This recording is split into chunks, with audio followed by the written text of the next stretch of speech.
Dhiyeenya kana haleellaa addaa hordoftoota amantaa kiristaanaa godina Arsii lameen irratti hidhattootaan raawwatamaa jiru ilaalchise gabaasa qopheessineen haleellaa kana duuba eenyu akka jiru ragaa guutuu argannee kan isin biraan geenyu ta'a.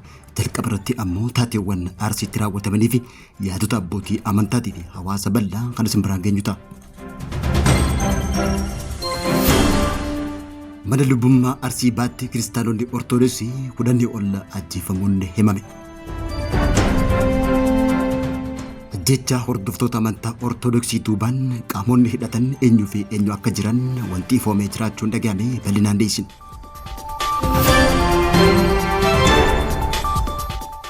Ameerikaa fi Iraan lola isaanii wacaafaa samii gubbaa misaa'el darbachuu jalqabaniin Iraan saayiboota Ameerikaa haleeluu jalqabdeen Iraan buufata waraana Ameerikaa Baariinii fi Kuweet keessatti haleellaa misaa'el bal'aa raawwachuun gabaafame. Oduu teenya kanneen fi kanneen biroo kan isin biraan geenyu ta'a. Daawwattootaa fi hordoftoota lammii miidiyaa nagaan keenya kan jaalalaaf kabajaa isin biraa ga'u isiniin jecha amma gara bal'ina oduutti isin dabarsa.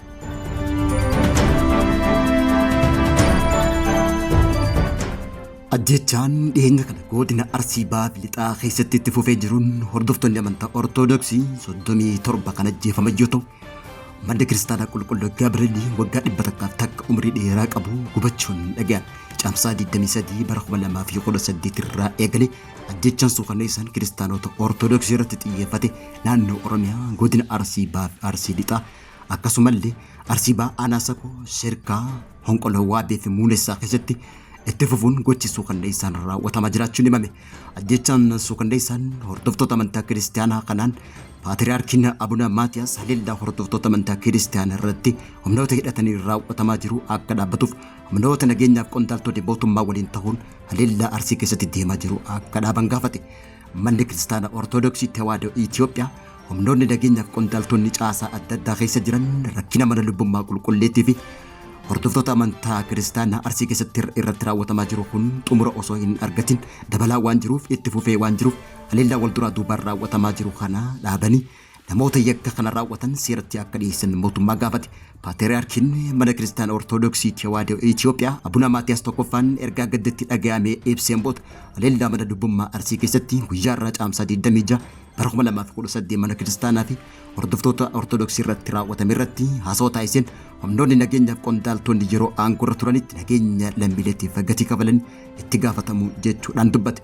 Paatriyaarkiin kun ergaa isaa keessatti haleellaan suukanneessaan Arsii aanaa Sirkaa Honqoloo Waabee fi Muunessaa keessatti ijoollee hafuura qulqulluu fi mana kiristaanaa qulqulleetti irratti raawwatamaa jiru dhagahuun isa gaddisiisuu hime. Guyyaa yakki suukanneessaa kanaan yeroo manni kiristaanaa qulqulluu Gaabreelii jarraa tokko dura dhaabbatee ture seelaataa gubatee manni amantaa karaa kuuftee fi madhaan alam saamamee hokkara uumameen hordoftoonni hedduun ajjeefamuu fi namoonni dhibbaan lakkaa'aman qe'ee irraa buqqa'uu isaanii hubachiisuudhaan kunis mana kiristaanaaf taatee baay'ee nama gaddisiisu jechuudhaan ibse.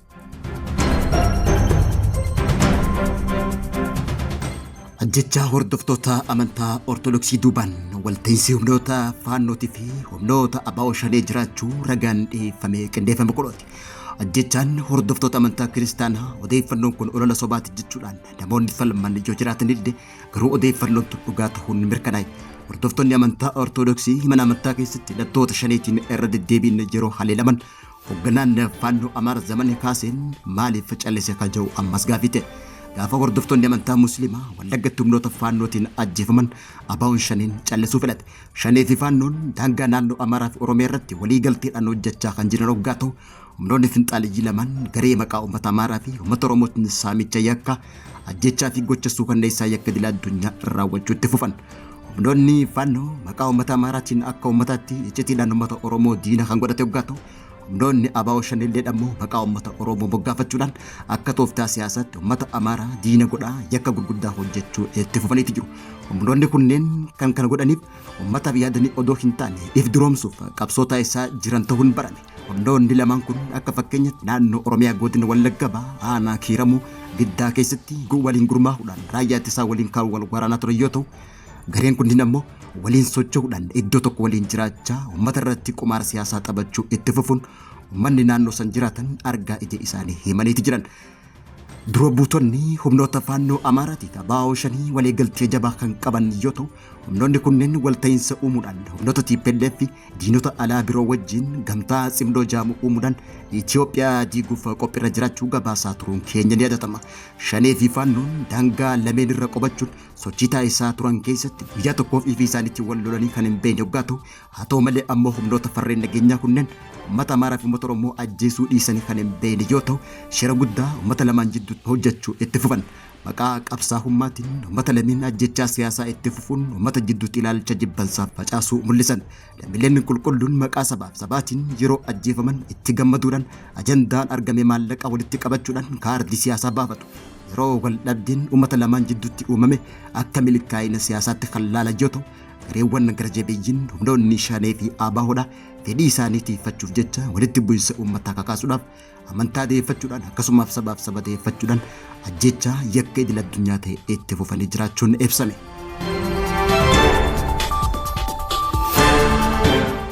Ameerikaa fi Iraan lola samiirraa wacaafaa isaanii misaa'ila darbachuu jalqaban. Iraan michoota Ameerikaa haleeluu jalqabdeen Iraan buufata waraana Ameerikaa Bahareenii fi Kuweet keessa jiru haleellaa misaa'ilaa cimaa irratti raawwachuun dhagame. Dhaabbanni humnoota eegdota warraaqsa Islaamaa IREG haleellaa haarawaa misaa'ilaa diroonii buufata waraana Ameerikaa Bahareenii fi Kuweet keessatti argamu irratti xiyyeeffatee banuu isaa kan ibse yoggaa ta'u, tarkaanfiin tun wal dhabdee naannoo galoo galaana Pershiyaa keessatti hammaachuu beeksise. Iraan haleellaa kun tarkaanfii waraanaa Ameerikaan dhiyeenya kana naannoo odola Qaashemii fi Isteerooto Farmuzaa keessatti fudhattee faloo ba'uuf akka ta'e ibsite. Ibsi ajajaa jiddu galeessaa Ameerikaa seentaa gombaasiin misaa'iloonnii fi dirooniin dhukkaafaman harki caalaan isaanii qilleensa jidduutti fashalaa'anii yookaan bakka isaanii gabbu'anii jiraachuu beeksise. Haleellaa kana hordofuudhaan Bahareen keessatti saayireniin haleellaa qilleensaa kan dhaga'ame yoggaa ta'u, sirnoonni ittisa qilleensa Kuweet haleellaa kana addaan kutuu fi eeggannaa olaanaa akka taasises himeeti jira. Gochi jeequmsaa yeroo dhiyoo asitti raawwatame kun hawaasa idil addunyaa biratti tattaaffii dippiloomaasii Ameerikaa fi Iraan jidduutti taasifamu guutumatti addaan citee xumura kan argate jechuudhaan kanaanis immoo yaaddoon nageenya hawaasa jiddu galeessaatii fi uummata addunyaa jidduutti mul'achuun gabaafame.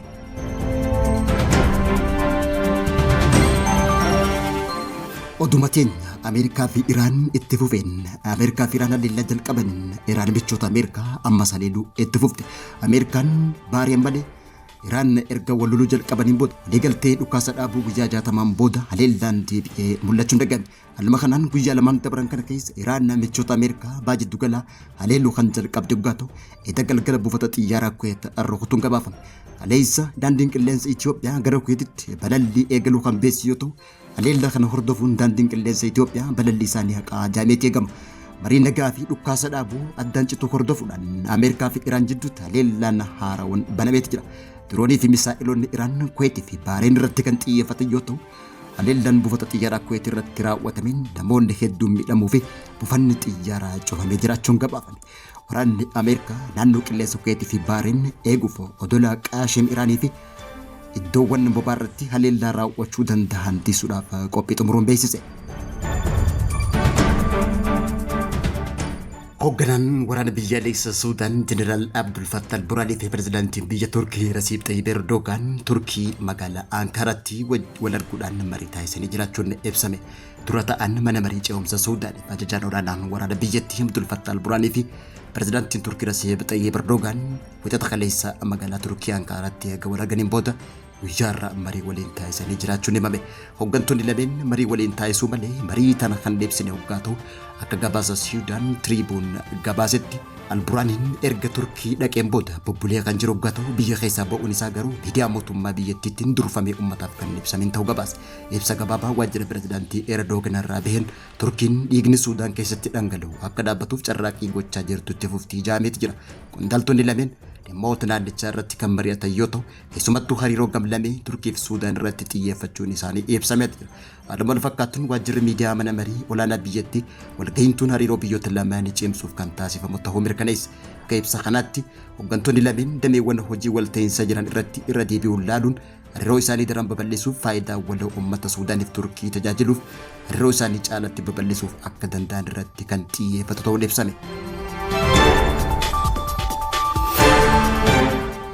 Daawwattoota fi hordoftoota lammii miidiyaa oduuf odeeffannoo teenya guyyaarraa ajjechaa suukanneessaa godina Arsii lamaan keessatti raawwatamaa jiruu fi shira hooggantoonni faannootii fi finxaaleeyyii xaxaniin wajjibbansa uummata gidduutti facaasan laalchisee odeeffannoo teenya kanneen biroo dhimma Ameerikaa fi Iraan irratti qopheessine kanan gammatti hordofaa turtanii odeeffannoo teenya biraatiin hanga walitti deebinutti turtii gaarii.